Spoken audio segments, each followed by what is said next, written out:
কৃতির সাথে সম্পর্ক রয়েছে অভির, জেনে গিয়ে প্রিয়ার বিয়ে ভাঙছে কথা। সম্পূর্ণ জানতে দেখতে থাকুক। গল্পের শুরুতেই দেখা যায় যে সবাই মিলে অনেক হইহুল্লোড় করতে থাকে, কিন্তু অগ্নির মোটেও ভালো লাগে না। অগ্নির মনটা খুব খারাপ। প্রিয়া চলে যাবে এতটা দূরে, কোনোভাবে মেনে নিতে পারছে না অগ্নি। তাই জন্যই দুই বোনকে জড়িয়ে ধরে অনেক বেশি মন খারাপ। আর এর মধ্যেই কথা সবটা শুনে নেয় আর বুঝতে পারে যে পাচক মশাইয়ের মন তো খারাপ হবেই। বোনের বিয়ে এত দূরে চলে যাচ্ছে, যে কোনো মানুষেরই মন খারাপ হয়ে যাবে। এর মধ্যেই কথা গোলাপ ফুলের পাপড়িগুলো নিয়ে যাচ্ছিল, আর ঠিক সেই মুহূর্তে অগ্নির সাথে ধাক্কা লাগে আর সমস্ত ফুলের পাপড়িগুলো নিচে পড়ে যায়। এ সমস্ত দেখার পর মান্ডবী প্রচণ্ড রেগে যায়। তখন চলে এসেছে ছোটকা আর নুপুর। ছোটকা তখন বলে, এই যে নুপুর, তোমাকে বলেছিলাম না একটা কানেকশন আছে, ধাক্কা কানেকশন, এটা কিন্তু হেব্বি। আর তখনই অগ্নি বলে, ব্যাস ছোটকা তুই একটু চুপ করবি, সব সময় পেছনে কাঠি করতে থাকিস তাই না। এর মধ্যেই ছোটকা বলে, ধুস আমি যে কি করলাম, তুই না সবসময় আমাকে ভুল বুঝিস। এর মধ্যেই বর এসেছে বলে সবাই চিৎকার করতে শুরু করে দেয়। তখনই বরকে বরণ করবে ঠাম্মি, তাই সমস্ত প্রস্তুতি নিচ্ছে।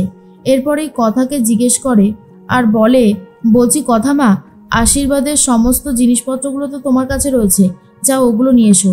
কথা তখন বলে, হ্যাঁ আমি এক্ষুনি যাচ্ছি। এর মধ্যেই চিত্রা তখন ভাবে, আচ্ছা কথা এখন বড় নাতবউ হয়ে সব জায়গায় ছড়ি ঘোরাতে শুরু করেছে, কিন্তু এটা যে বেশিক্ষণ হতে দেওয়া যাবে না। এই প্রিয়ার বিয়েটা মিটে গেলেই আমাকে একটা স্টেপ নিতেই হবে। এর মধ্যেই অভি আসতেই অভিকে বরণ করে নিচ্ছে ঠাম্মি। আর সবটা দেখার পর অভির বাবা বলে, কি করেছেন শশীভূষণ বাবু, চারিদিকে এত আয়োজন, দারুণ লাগছে দেখতে, কোনো কথা হবে না, অসম্ভব সুন্দর করেছেন। এর মধ্যেই কথা বলে, বলছি কাকাবাবু আসতে কোনো অসুবিধা হয়নি তো? কাকাবাবু বলে, না না কথা মা, একদমই অসুবিধা হয়নি, সব ঠিক আছে। এরপর বরকে নিয়ে গিয়ে বসানো হচ্ছে। আর এদিকে প্রিয়াকেও খুব সুন্দর করে সাজানো হয়ে গেছে। প্রিয়া মনে মনে ভাবতে থাকে সৌরভের কথা। বর এসেছে শুনেই তখনই অর্ণা বলে, হ্যাঁ রে প্রিয়া, শুনছি তোর বর এসে গেছে, তুই এখানে থাক, তোর বরের সমস্ত আপডেট আমি গিয়ে নিয়ে আসছি, কেমন?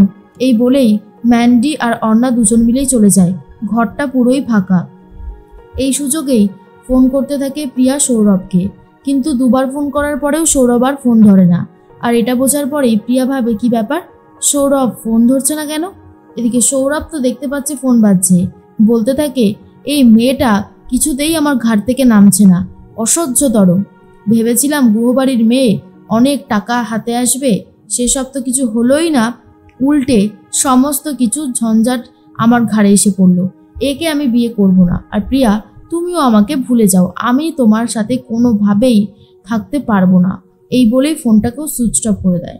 আর প্রিয়া তখন বারবার করে ভাবে, এতবার করে ফোন করছি, ফোনটা যে কেন ধরছে না কি জানি।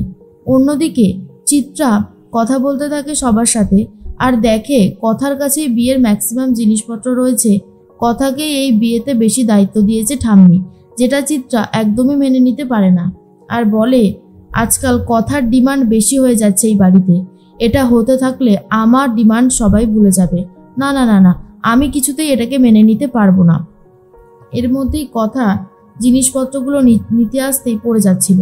ঠিক তখনই অগ্নিও চলে এসেছিল বলে অগ্নি ধরে নিয়েছে, না হলে কোনোভাবেই আর কথাকে রাখা যেত না, কথা পড়ে গিয়ে একটা চোট পেত। অগ্নি তখন বলে, কি যে করিস না, সত্যি বাবা তোর না চলাফেরা একদম বাজে। এরপরেই কথা তখন বলে, আচ্ছা পাচক মশাই, আপনি সবসময় আমাকে কেন বকেন, আমি তো সেটাই বুঝতে পারি না। অগ্নি তখন বলে, তোকে বকবো না তো আর কাকে বলবো, তুই তো একদম ঠিক করে চলাফেরা করতে পারিস না, আর একটু হলেই একটা বড়সড় অ্যাক্সিডেন্ট হয়ে যাচ্ছিল, আর তুই বলছিস তোকে বকবো না, সেটা কি হতে পারে বল? সেটা তো হবে না, যাই হোক তুই যা এগুলো নিয়ে যা তাড়াতাড়ি করে। এর মধ্যেই সবাই মিলে যখন মজা করছে, তখন কথা চলে গেছে মা নন্দীর কাছে। সেখানে গিয়ে দেখে পিসিয়া রয়েছে। পিসিয়া ঠাকুরের কাছে প্রার্থনা করছে। আর তখনই কথা মনে মনে বলে, মা নন্দী, তুমি প্রিয়াকে একটু সুখী করো। আমি এখানে দু রকমের ফুল নিয়ে, একটাতে বলবো প্রিয়া স্বামীর সুখ পাবে, একটাতে বলবো স্বামীর সুখ পাবে না, তোমার পায়ে রাখবো। যদি হলুদ ফুলটা এসে থামে তাহলে বুঝবো প্রিয়া সুখী হবে, স্বামীর সুখ পাবে। আর কথা বলতে বলতে হলুদ ফুলটাতে এসে আটকেছে। কথা বুঝতে পারে যে প্রিয়া সুখী হবে, স্বামীর সুখ সে পাবে। এদিকে জুনি তখন বলে, চারিদিকটা খুব সুন্দর করে সাজানো হয়েছে তাই না রে ঋতু, খুব সুন্দর লাগছে। এই ঋতু বলে, এই জুনি, আমার যখন বিয়ে হবে, আমার বর যখন আসবে, তুইও আমাকে খবর দিবি, আমার বরকে ঠিক কেমন লাগছে মনে থাকবে? তখনই খুব খুশি হয়ে যায় প্রত্যয়। আসলে প্রত্যয় যে ঋতুকে ভালোবাসে সেটা ঠিক কাউকে বলে উঠতে পারছে না। আর ঋতিকও তো নাই। এদিকে মিস্টার রয় চলে এসেছে। মিস্টার রয় এসে বলে, বিয়ে শুরু হয়ে গেছে? কথা বলে, না না মিস্টার রয়, এখনো শুরু হয়নি, এক্ষুনি শুরু হবে, আপনি আসুন না। এরপর এই অগ্নি বলে, আরে মিস্টার রয় আপনি এসেছেন, খুব খুশি হয়েছে, আসুন আসুন। রায়বাবু বলে, আচ্ছা মেয়ের মাকে তো দেখছি না। তখনই কথা বলে, আসলে বিয়েতে তো মেয়ের মাকে থাকতে নেই, তাই। অগ্নি বলে, কি সব ভুলভাল নিয়ম কানুন, আমি এক্ষুনি পিসিয়াকে ডেকে নিয়ে আসছি। কিন্তু কথা বারণ করে আর বলে, না না পাচক মশাই, পিসিয়ার মনটা ভালো নেই তো, বা পিসিয়া মা আনন্দীর কাছে আসছে, ওখানেই থাকুক। এর মধ্যেই তখন ঠাম্মি কথাকে বলে, কথা মা, আজকের এই আয়োজনটা কিন্তু খুব সুন্দর হয়েছে, কি বলো? সমস্তটা তুমি আর পাচক মশাই দায়িত্ব নিয়ে করেছো বলে কথা। কথা তখন বলে, সে তো সবাই মিলেই সাহায্য করেছিল। এর মধ্যে বিয়ের কাজবাজ শুরু হয়ে গেছে। অভিজিৎকে বসানো হয়েছে বিয়ের পিঁড়িতে। তখনই ফোন করছে কীর্তি বলে একজন, আর বলে, তুমি এক্ষুনি বাইরে আসবে নাকি আমি ভেতরে যাব? অভি তখন বলে, না না আমি আসছি। এরপর অভি একটু ম্যানেজ করে বাইরে চলে যায়। সেখানে একটা মেয়ে এসেছে যার নাম কীর্তি, আর বলে, দেখো আমি তোমাকে ভালোবাসি, তুমি এতদিন আমার সাথে থেকেছো, এখন এই মেয়েটাকে তুমি বিয়ে করতে পারো না। তখনই অভি বলে, বিশ্বাস করো, আমি শুধু বিয়ে করছি আমার বাবার জন্য। আমার বাবার তো কত সম্পত্তি রয়েছে তুমি দেখেছো, বাবার পছন্দ মতন মেয়েকে বিয়ে না করলে কিছুই পাবো না, সেই জন্যই এই স্টেপটা নিয়েছি। তুমি চিন্তা করো না, কিন্তু আমি সবসময় তোমার কাছেই থাকবো। বিয়ে করছি তো কি হয়েছে, আমি এই মেয়েটাকে এখানেই রেখে যাব, আর সবসময় থাকবো তোমার সাথে। কীর্তি তখন বলে, আর যদি তুমি আমার সাথে না থাকো তখন কি হবে? তখন অভি বলে, তখন তুমি বাকিটা বুঝে নিও, এখন প্লিজ এই বিয়েটা আমাকে করতে দাও। বাবা যদি দেখে নেয় তাহলে কিন্তু একুল ওকুল দুকুলি যাবে, যাও যাও এখান থেকে যাও। এই বলে অভিজিৎ কীর্তিকে সরিয়ে দেয়। আর তখনই ডাকতে চলে এসেছে অভিকে অভির বাবা, আর বলে, কি ব্যাপার, তুই এখানে কি করছিস? তখনই অভি বলে, ওই একটা ফোন এসেছিল তো, বিয়ে বাড়িতে শোনা যাচ্ছিল না, তাই বাইরে এসে কথা বললাম। তখন অভির বাবা বলে, দেখ তুই যে এই বিয়েতে রাজি হয়েছিস সেটাই আমার কাছে অনেক বড় কিছু, আমি খুব খুশি হয়েছি, চল এবারে বিয়ের পিঁড়িতে বসবি, বাকি বিয়েটা সম্পন্ন হবে। এর মধ্যেই তখন অন্যদিকে প্রিয়াও ভাবে যে ফোন ধরছে না তো সৌরভ, কি হয়েছে? আমাদের তো ওয়েস্টার্ন ক্যাফেতে দেখা করার কথা ছিল, সেখানে হয়তো অপেক্ষা করছে। এরপর একটা চাদর মুড়ি দিয়ে ভালো করে বিয়ে বাড়ি ছেড়ে বেরিয়ে যাচ্ছে।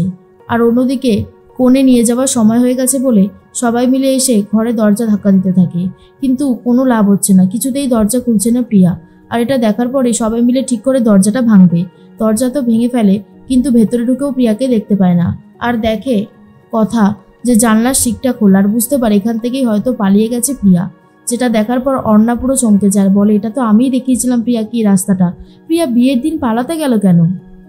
এদিকে অভি আবারও সেই মেয়েটার সাথে কথা বলতে শুরু করে, আর বোঝাই যাচ্ছে এবারে কিন্তু কথার কাছে হাতে নাতে ধরা পড়তে চলেছে এই অভি।